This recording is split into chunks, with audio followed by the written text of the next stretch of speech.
All right, everyone. So today's topic is social media. How do we, as Christians, think about social media? How do we view it? How do we use it as followers of Christ? Because I think it's very important, especially in today's world. So I'm going to talk about that. I'm going to share a couple of texts I think will be super helpful for us in discerning that. And then I also want to share a couple of things that I think are the dangers and pitfalls of social media and how to kind of navigate those things. So first, though, I want to read a couple of texts that I think will prove very, very practically helpful for us in discerning this. So first is Matthew chapter 12, verse 33 and following. Jesus says, "Either make the tree good and its fruit good, or make the tree bad and its fruit bad. For the tree is known by its fruit. You brood of vipers, how can you speak good when you are evil? For out of the abundance of the heart the mouth speaks. The good person out of his good treasure brings forth good, and the evil person out of his evil treasure brings forth evil. I tell you, on the day of judgment, people will give account for every careless word they speak. For by your words you will be justified, and by your words you will be condemned." And then in Ephesians chapter 5, the Apostle Paul says this, "Look carefully then how you walk, not as unwise, but as wise, making the best use of the time, because the days are evil." So just a couple of words and notes about social media. The first is that I think we bought into the lie that the way that things are on social media is the way that things are actually in the world, that what's on social media matches with the way reality actually is. And I want to assert that it's not. That oftentimes the media and social media does not actually match what the world is like and how people actually act and think. And so that's danger number one. I think we can buy into the news cycles and the stories and the opinions and the agendas that people are pushing, that's reality. That's just not new, like newsflash for you. I hate to burst your bubble. Social media is not reality. Second thing is this. I think if we're not careful, it can be this source of discouragement for us, because on social media, it makes people who would normally be cowards brave. And so people will say things and they're just nasty and mean. It's really easy to be nasty and mean behind a computer screen. And so it can be a great source of discouragement for us and despair, because we just keep getting bombarded over and over again by, again, false realities.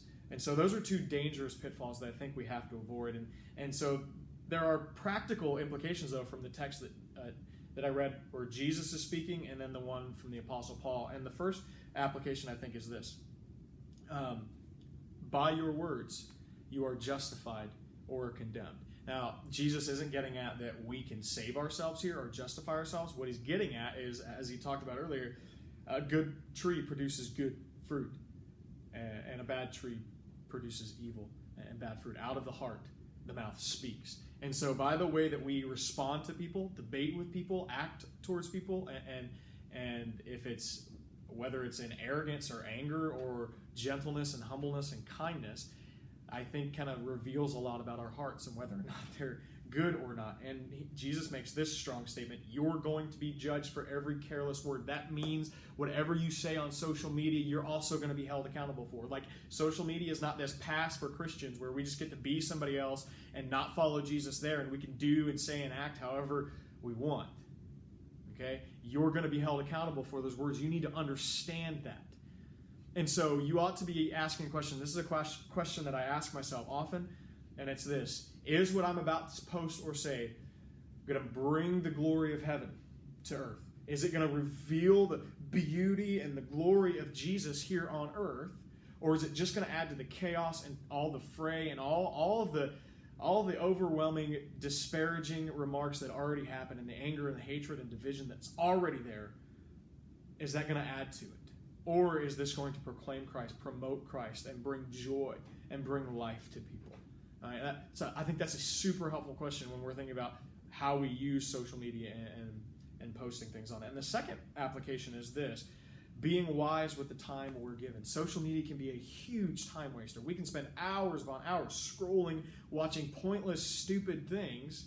I'm not opposed to a funny fail video or funny cat video or something like that. But if we just waste tons of time doing those things, as Paul said, I think we're doing the opposite of what he encourages us, and that's make the most of the time we're given, because the days are evil. We, as believers and followers of Christ, have been given a task to push back the darkness in this world with the light of the gospel. And so I think those are just two kind of really practical things as we consider using social media. Maybe something that you need to do is take a break from it. Imagine that. Don't be on it for a day, maybe even a week. And rather than be on that, go and pray. Spend time weeping and mourning and pleading and asking God for mercy and asking Him to save people and give you a heart of discernment and love your neighbors. And just go love your neighbors. Social media can be a huge distraction from being able to do that. So as we think through social media, how to use it, what role does it play in the life of a believer, I think those are just a couple of really helpful things. One, you're going to be held accountable for the things you say. Every careless word, that's kind of a scary thought, especially for someone like me who loves to just kind of spout off whatever he's feeling. And then secondly, make the most use of your time. Make the best use of your time, because the days are evil and we don't want to have any part in contributing to the evil that's already existing. So if you found this helpful, then you can click on the link, share this video, whatever, engage with me in conversation. Love to dive a little bit deeper in conversations, that sort of thing. But you can also click on the link to the other videos that are a part of this series.